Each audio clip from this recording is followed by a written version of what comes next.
अस्सलाम वालेकुम प्यारा ॿारो। ॿारनि जे हिन चैनल ते अव्हांखे हिकु दफ़ो ॿीहर भली कार चऊं था। प्यारा ॿारो, अॼु मां अव्हां जे लाइ का कहाणी न बल्कि हिकु सूफ़ी बुज़ुर्ग शख़्सियत जे बारे में ॿुधाइण वारी आहियां। ऐं उहा का आम शख़्सियत नाहे, हिकु अज़ीम बुज़ुर्ग हो जंहिंजो नालो हो शाह अब्दुल लतीफ़ भिटाई रहमतुल्लाह अलैह। प्यारा ॿारो, दुनिया में हज़ारें पैगंबर ऐं लखें सुधारक आया जिन पंहिंजी क़ौम जे माण्हुनि खे सुधारण जी ख़ातिर सही वाट ॾेखारण जी कोशिशि कई।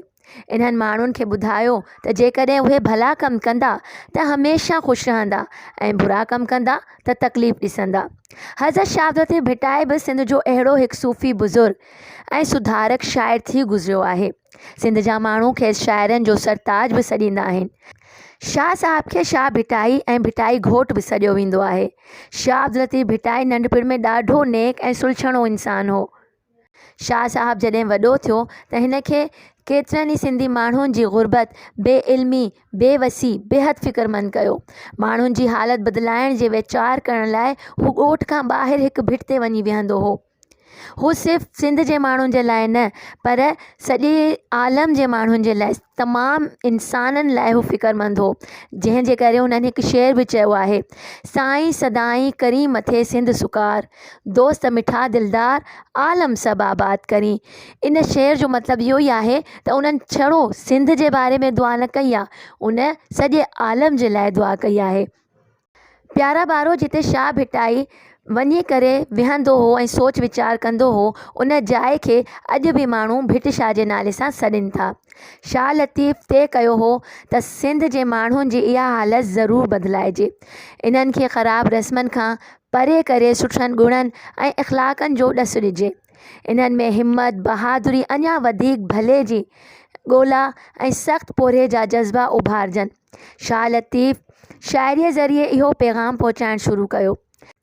शाह साईं जी शाइरीअ जी किताब जो नालो शाह जो रिसालो आहे। शाह साईं जीअं पंहिंजे कलाम में सिंध ऐं सिंध वारनि लाइ दुआऊं कयूं आहिनि, तीअं ई सॼे दुनिया जे सुकार लाइ बि दुआ कई आहे। शाह साहब सुधारे जे कम लाइ सॼी सिंध घुमियो।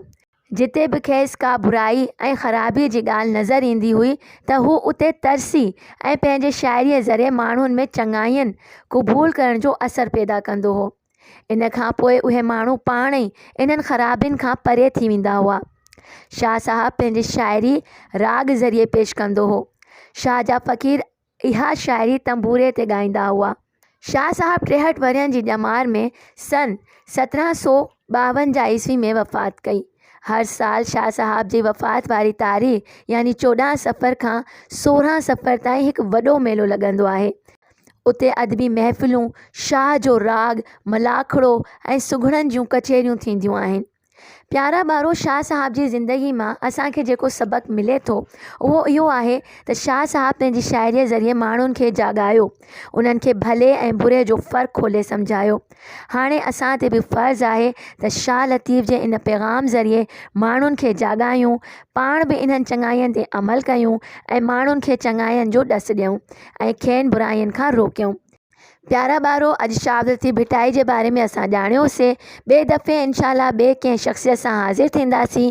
तेसिताईं इजाज़त ॾींदा। अल्लाह हाफ़िज़।